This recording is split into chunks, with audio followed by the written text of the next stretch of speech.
હવે આ 100 કિલોવોટની સાઇટ ઉપર આપણે આવી ગયા છીએ અને આજે આપણો આ સાઇટ ઉપરનો બીજો દિવસ છે.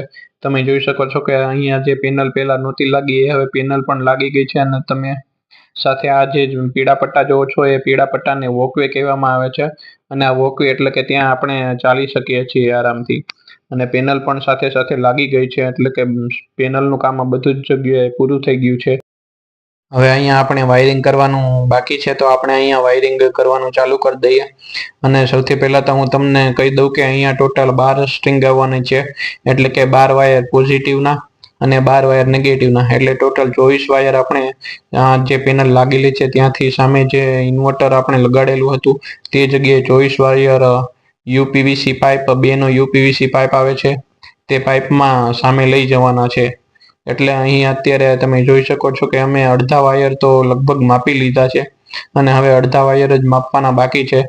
એટલે આ વિનિયો તમે સામે જોઈ શકો છો કે વિનિયો સામેથી આ વાયર માપતો આવે છે કે જ્યાં પેનલમાં કઈ જગ્યાએ લાગે છે તે જગ્યા પરથી વાયર વિનિયો માપતો આવે છે. અને અહીં હું તે વાયરને કાપી લઉં છું. અને આપણે જે પેલા અર્થિંગ ઉતારેલા હતા તે અર્થિંગનો પણ આપણે ફીંડલું વાળીને રાખી દીધું છે, કેમ કે તે આ વાયર માપવામાં નડતા હતા. એટલે આપણે તે વાયરને બધા જ ફીંડલું વાળીને રાખી દીધું છે સાઈડમાં.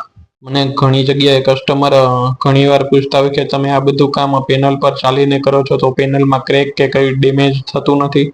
તો ના, હું તમને જણાવી દઉં કે અમે જ્યાં પેનલનો સાંધો મારેલો હોય તે સાંધા પર જ ચાલીએ છીએ, એટલે પેનલમાં વચ્ચે ક્યાંય પગ મૂકતા નથી.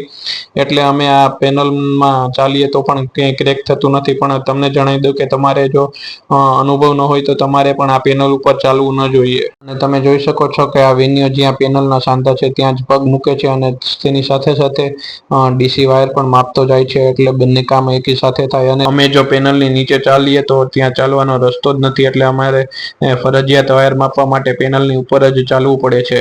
આપણે ટોટલ બધા જ વાયર માપી લીધા છે અને હવે સાથે આમાં આપણે યુપીવીસી જે 2 નો પાણીનો પાઇપ આવે છે તે ચડાવવાનો છે.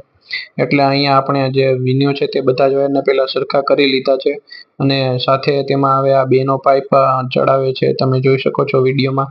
અને અહીંયા અત્યારે એટલો બધો તડકો છે અને સાથે સાથે પવન છે એટલે અમને તડકો લાગતો નથી. પણ અત્યારે લગભગ બપોરના 2:30 કે 3 ની આજુબાજુ વાગેલા છે અને તાપમાન લગભગ 45 થી 46 ડિગ્રી તાપમાન હશે. અને તમને બધાને તો ખબર જ છે કે આ વખતે રાજકોટમાં અમદાવાદ કરતાં પણ સૌથી વધુ તાપમાન નોંધાયેલું છે. એટલે રાજકોટમાં બપોર વચ્ચે તો આપણે કામ કરી શકીએ તેમ જ નથી, પણ અત્યારે પવન છે એટલે અમને થોડીક ઓછી ગરમી લાગે છે.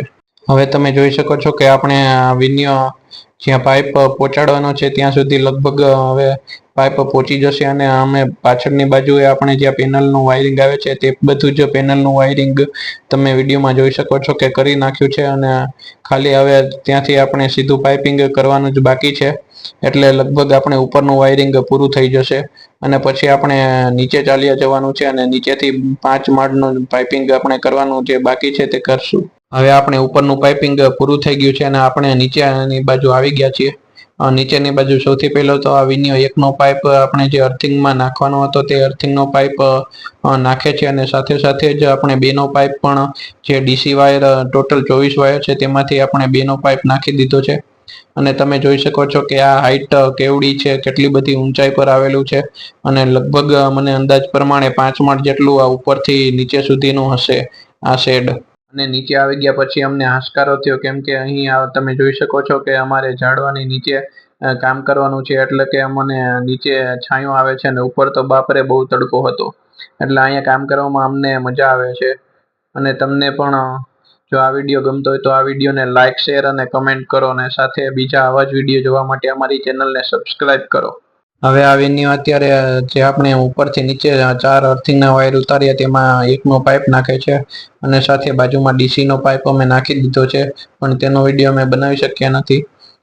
અને આ 100 કિલોવોટની સાઇટમાં આપણે ટોટલ 5 અર્થિંગ આવે છે અને આ 5 અર્થિંગ આપણે બોર અર્થિંગ કરવાના છે, કેમ કે અહીં આપણે 10 ફૂટ લાંબા જેટલા સળિયા છે એટલે તે ફરજિયાત બોર અર્થિંગ જ કરવો પડે.